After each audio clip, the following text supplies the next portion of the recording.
My name is Victor Tiffany with Revolt Against Plutocracy, the Bernie or Bust Gang.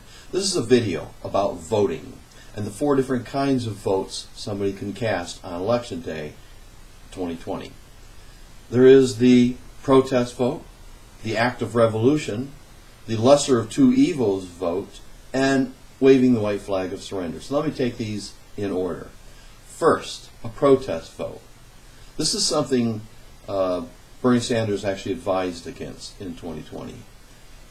A protest vote is writing in a candidate who's not running as a write-in candidate. In most states where they allow a write-in option, they won't even count that. So you're casting a vote into the wind that will never get counted. And the idea of a national strategy is to do something where you can measure the outcome, measure the result. How much did this strategy affect the outcome of this election? We can't do that if people are casting write-in votes. It's only a protest unless the candidate actually registers as a write-in candidate.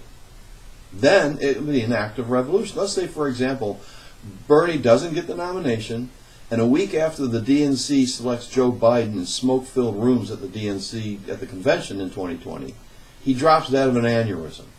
Bernie Sanders seizes the moment, runs as a write-in candidate, registers in the 43 states that allow a write-in candidate. Then writing in Bernie Sanders would be an act of revolution, not a protest vote.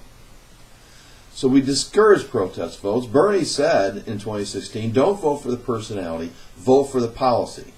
And we agree. Now there's another exception for possibility a write-in vote will be an act of revolution. That is something called Operation Deny 270, where you write in the candidate in 2 or 3 states in order to throw the election into the next House of Representatives.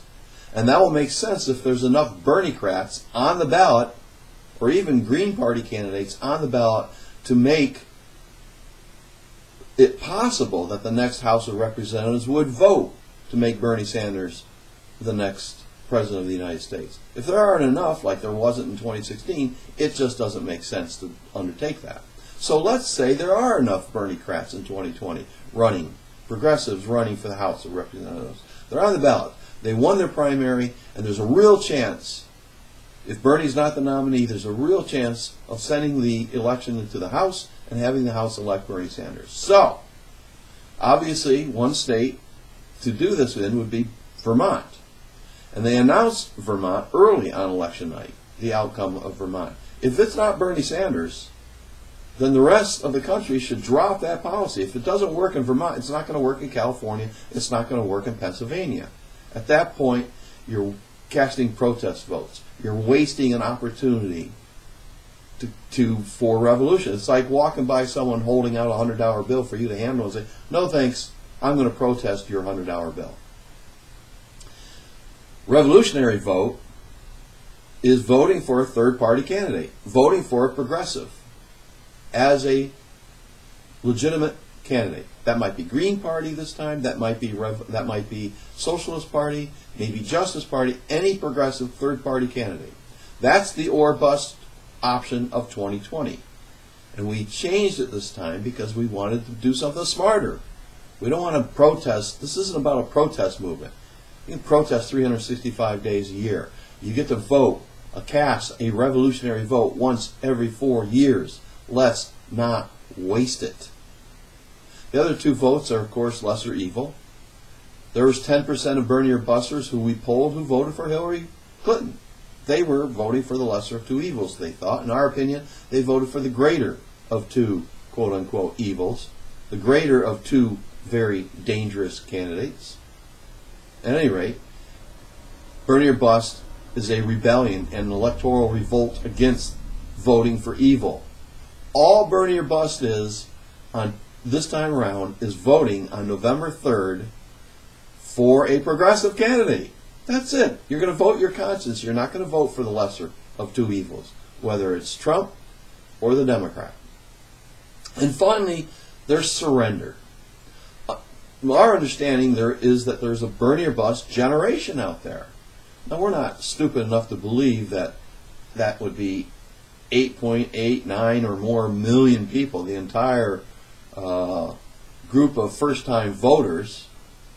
But if only 2.5% of them are Bernie or bust, that's a significant amount of leverage that they are bringing into the democratic process during the primaries next year. But they say they're just going to stay home. That's not voting, obviously. That's waving the white flag of surrender. I give up. The establishment wins. I don't care. I'm just going to stay home.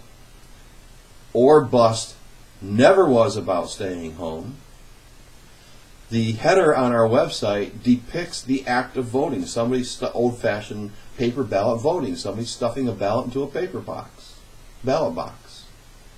That's voting. That's or bust. It is an act of revolution. Bernie or bust is a revolutionary strategy. It's about casting a vote for a progressive next year. And it was last time, too, once we figured out what a stupid mistake the write-in strategy was. We didn't know. We didn't research the write-in strategy. Don't be a protester on Election Day. Don't wave the white flag of surrender. Don't vote for evil. Be a revolutionary and vote for a revolutionary. Vote for a progressive. November 3rd, 2020. Thank you.